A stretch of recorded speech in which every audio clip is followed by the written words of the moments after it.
Hi students, I am Dr. M. Ashraf Majrooh, Professor of Community Medicine. I welcome you in the learning session of confidence intervals and margin of errors. This is the ninth session on medical and biostatistics. The agenda of this session include recap of previous sessions, way forward, data distribution and sampling distribution, Z-score for data distribution and sampling distribution, standard errors and Z-scores, confidence intervals and margin of errors, estimation of confidence interval by dataset, estimation of confidence interval on SPSS. So let's take the agenda points one by one. Recap of previous sessions. We usually make observation on sample instead of whole of the target population. We collect data against categorical and numeric variables. For quantitative variables, we estimate mean, median, and standard deviation. For categorical variables, we estimate frequency, relative frequency, proportions, or percentages.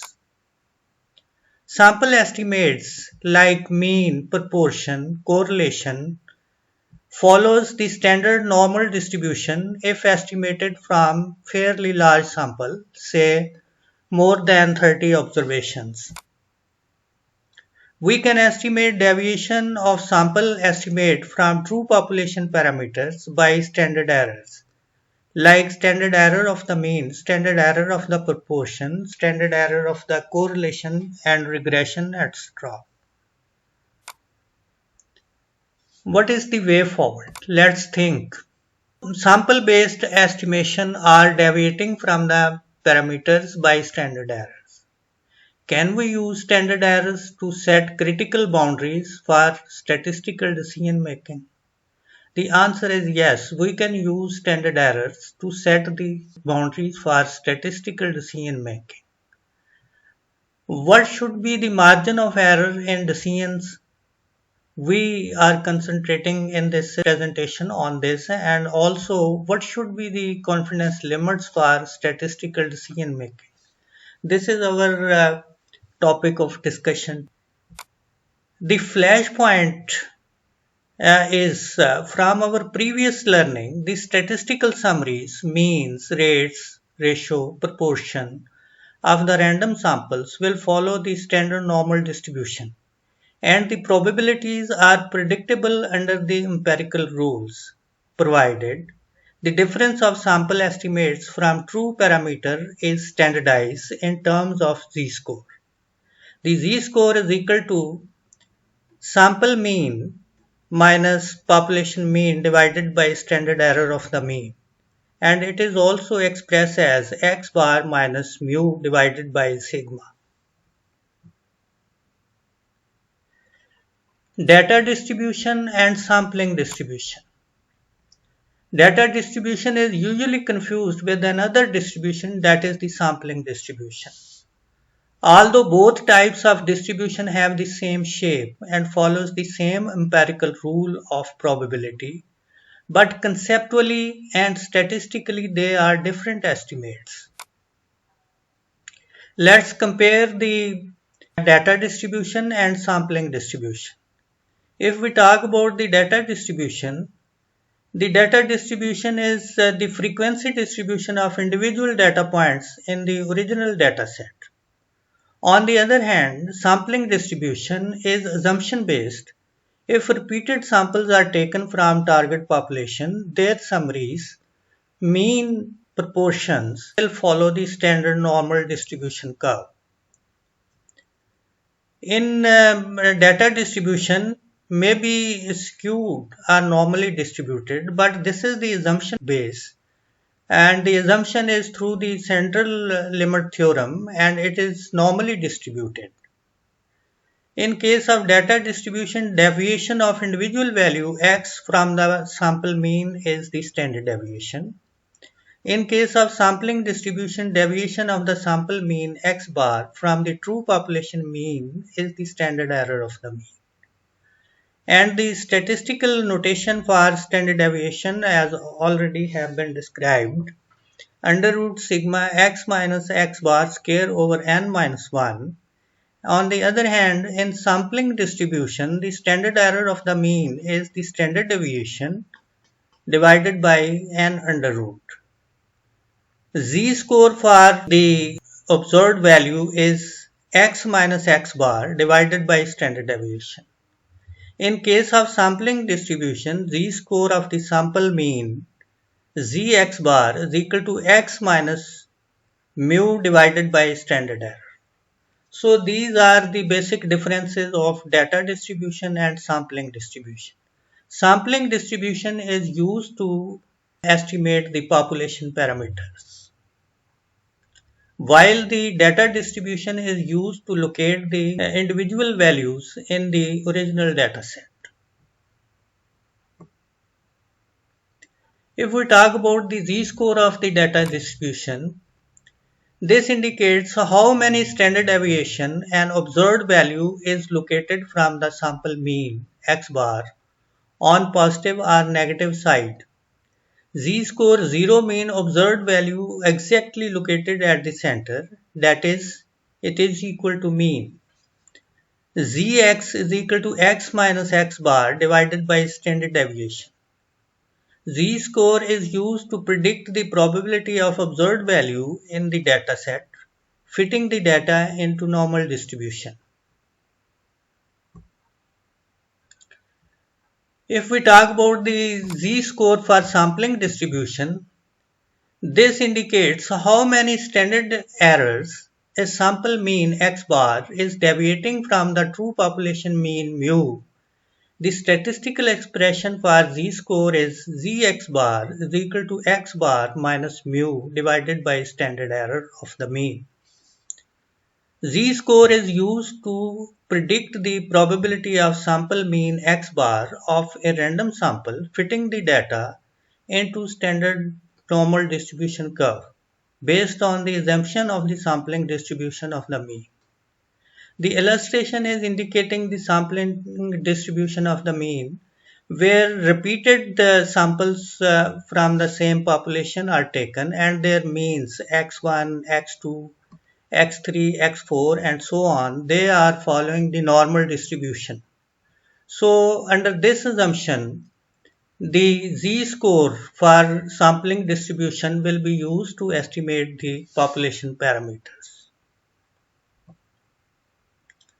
The population mean may be known in the form of reference targets. For example, in recommended daily allowances, if we fix protein as 56 gram per day in sedentary people, reference man, with accepted variation plus minus 1.5 gram, in this example, 56 gram is the target and this is the population mean, and the accepted variation 1.5 grams is the population standard error.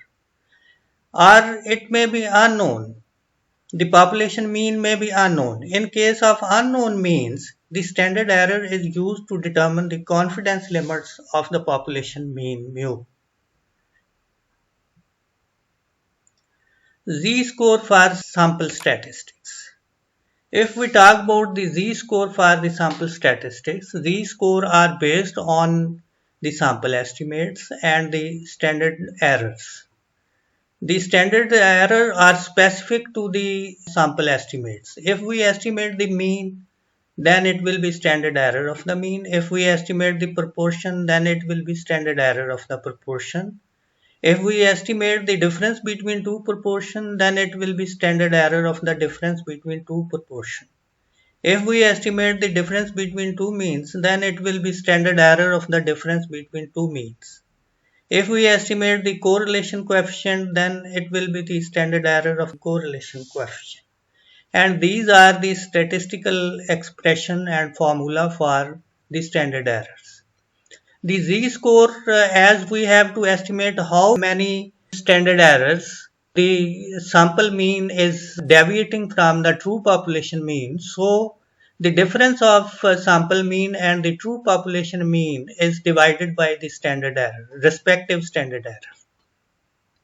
If it is standard error of the mean, then z-score for standard error of the mean will be x minus mu divided by standard error. Similarly, for proportion, it will be p minus pi divided under root p1 minus p over n. Similarly, for 2, it is like this. And for difference between two mean, it will be the difference of the two mean divided by the standard error of the difference between two means.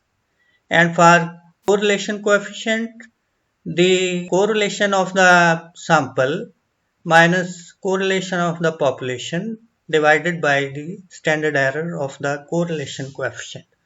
So these are the z-score which are used for the inferential statistics and the test of significance.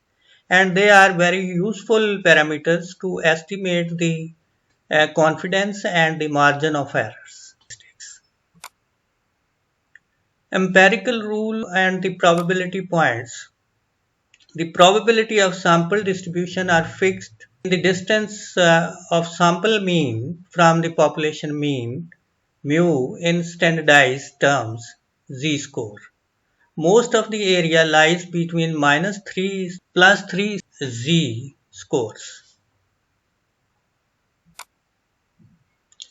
If we talk about the probabilities within one standard error, it is 68.27%. Within two standard errors, it is 95.45%. And within 3 plus minus 3 standard errors, the probability is 99.73%.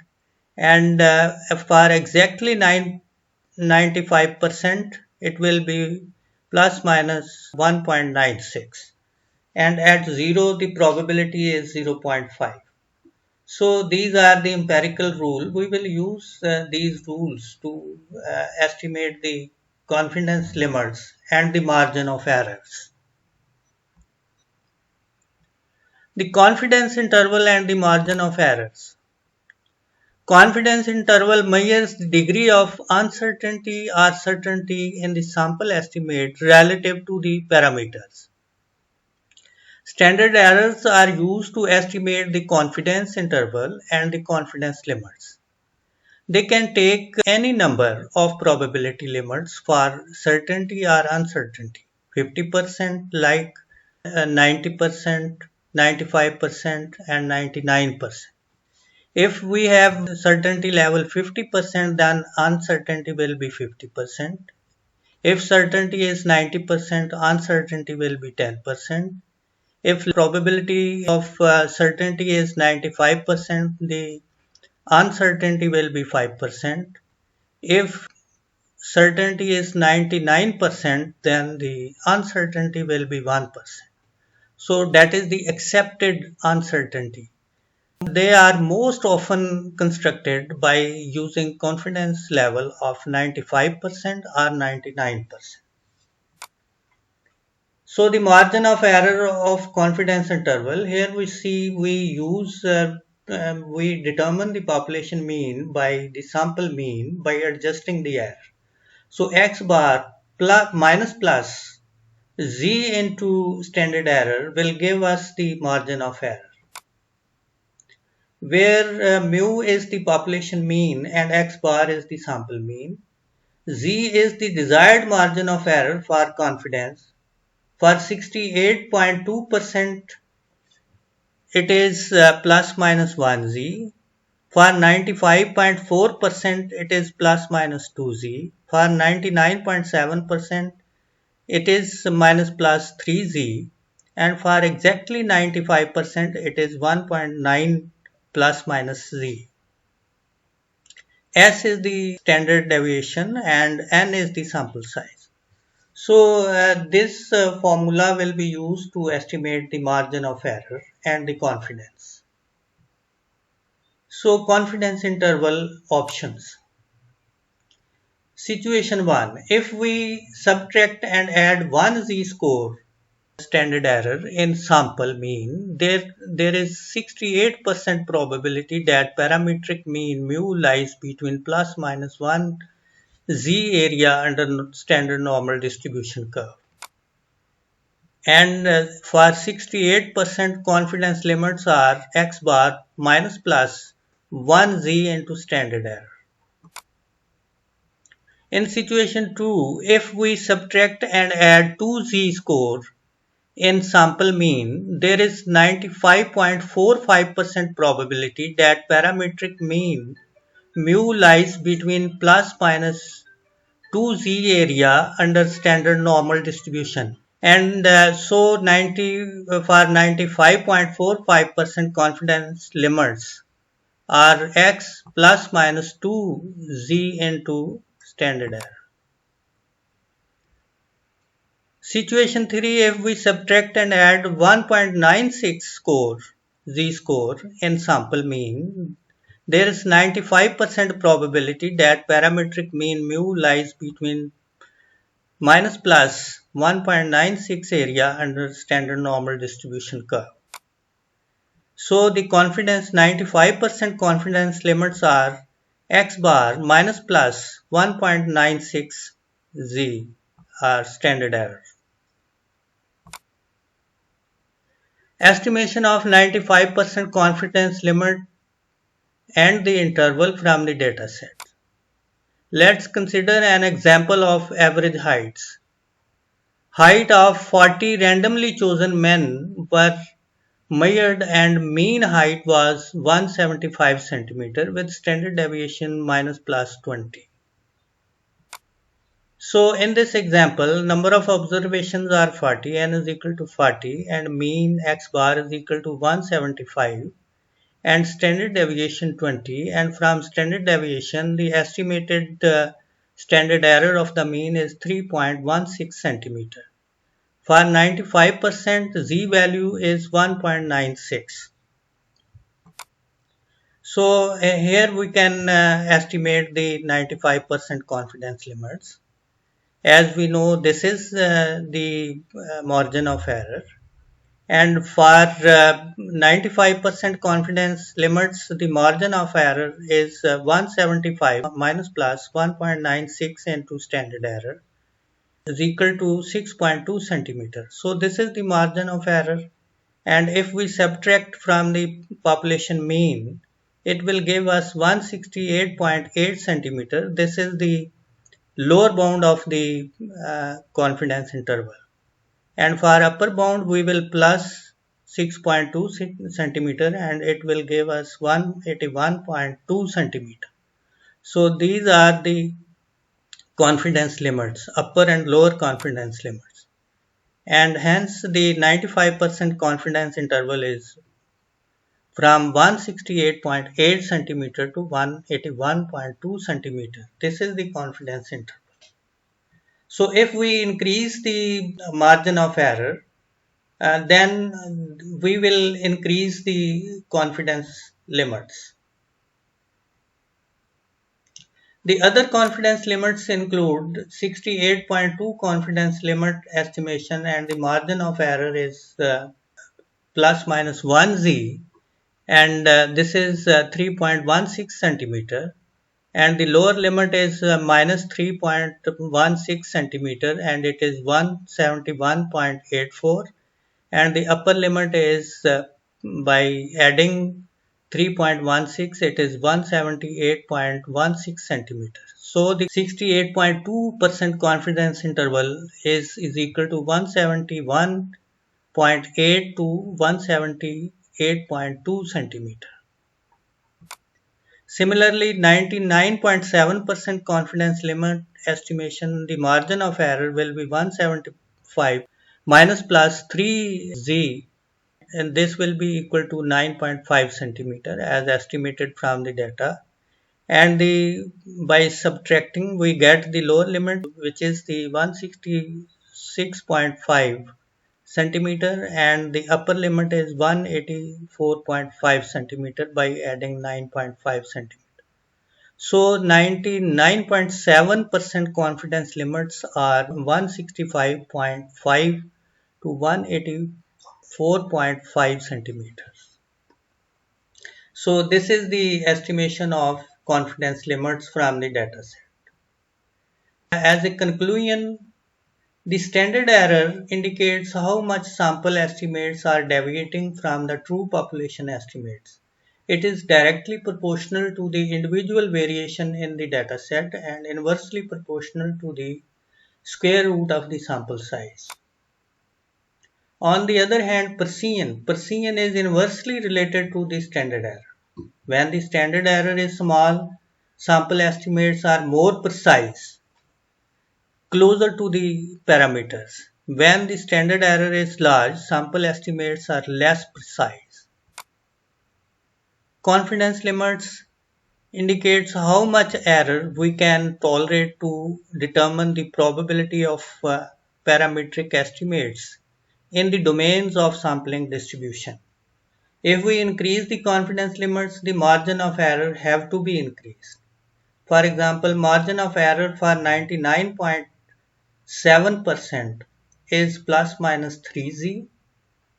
This is the margin of error we tolerate. For 95.44% is plus minus 2z, and for 68.2% plus minus 1z, and for exactly 95% it is minus plus 1.96z error margin of error. So this is the relationship of confidence limits and the margin of error. Now let's estimate the confidence intervals by using SPSS. So now we will move to the dataset. Here we have a dataset. This is the variable view, and here we have variables. Some of the variables are numeric variables and others are the string variables, and we will estimate the 95% confidence limits in numeric data by using numeric data. This is the data view and this is the variable view, and we will choose analysis, and then we select the descriptive statistics. In descriptive statistics we will select the explore. So we will go to the explore and we will put our variable, that is the numeric variables like weight, height. We will select the weight of the COVID patients, and we will put into the dialog box, and we will select the statistical options. Here we have 95% confidence limits. So we will continue with the 95% and then we will change it. So first we will continue with 95%. So here we have output. Here we have the descriptive summary. So in descriptive summary, we first see this is the mean and this is the standard error. And here we have the 95% confidence interval for the mean. The lower bound by adjusting the 1.96 error is 65.19 and upper bound is 68.7. So this is the confidence intervals estimated through SPSS. We can now change our confidence level. We will go to analyze. We will select the descriptive statistics and then we select the explore, and here we will go to the options. Here we can change it to 99%. Now we have increased our confidence level and the margin of error will also be increased. We will continue and we will click OK. Here we have the confidence intervals. Lower bound is 64.62 and mean is the same and standard error is the same, but the difference in the upper and lower bounds. So these are upper and lower bounds of the 99% confidence interval for the mean. Similarly, if we change, we will go to analyze, we will select the descriptive, we will select the explore, and here we will change our confidence level. Here we can change it to 68.2% and we will continue. That is for one z-score. Here we have upper and lower bound confidence interval. This is 68.2% confidence interval. So we have estimated three different confidence levels here and here uh, for 95%, and then we have estimated for 99%, then we have estimated for 68.2%. So we can also have the for different other variables. For example, now we will go to analyze, we will choose the descriptive statistics, we will go to explore. Now we will add a gender factor in this estimation here, and we will take the option of 95%. Here we have selected 95%. Now we will continue, we will click OK. So here we find the two confidence limits. One is for the female, this is the 95% confidence interval for female, and this is 95% confidence for males. So here we have estimated the 95% confidence intervals for numeric variables. This was about the SPSS demonstration about the estimation of confidence interval. So we have discussed about the confidence limits and margin of errors. Thank you very much for sparing your time.